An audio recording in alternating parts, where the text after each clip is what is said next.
আজ পর্যন্ত কোনোদিন মুসলমানদের উৎসব শবে বরাত একটা হিন্দু মসজিদে দেখার জন্য আসলো না। মুসলমানদের উৎসব শবে কদর একটা হিন্দু কোনোদিন চাওয়ার জন্য আসলো না। মুসলমানদের উৎসব রমজান মাসের রোজা একটা হিন্দু কোনোদিন তোমার সাথে সমাজ করার জন্য রাখলো না। একটা হিন্দু কোনোদিন তোমার ঈদের নামাজে আসলো না। একটা হিন্দু কোনোদিন তোমার সাথে জুমার নামাজে অংশগ্রহণ করলো না। তোমাকে দেখার জন্য পর্যন্ত আসলো না। তার কারণ হলো হিন্দুরা মনে করে এটা মুসলমানের উৎসব, আর তুমি মুসলমান হইয়া হিন্দুর দুর্গা পূজায় কিভাবে গেলা? তোমার কি হয়ে গেল? তোমার কি লজ্জা শরম তুমি ধুয়ে ফেলে দিয়েছো? তোমার কি কোনো লজ্জা শরম নাই?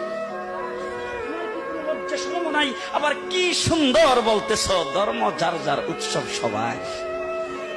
হাই হাই হাই, ও মুসলমান যুবকেরা ভালো করে শোনো, ধর্ম যার যার উৎসব সবার, তাইলে বিয়া যার যার বউ তো সবার।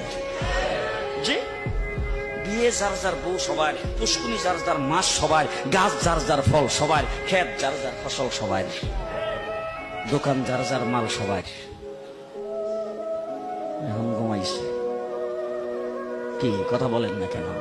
তাহলে আমার দোকানের মাল যদি আমার হয়, আমার ক্ষেতের ফসল যদি আমার হয়, আমার গাছের ফল যদি আমার হয়, আমার গাছের নারিকেল যদি আমার হয়, আমি বিয়ে করলে বউ যদি আমার হয়, মুসলমান আমার পুষ্কুনির মাছ যদি আমার হয়, তাইলে ধর্ম যার উৎসব তার।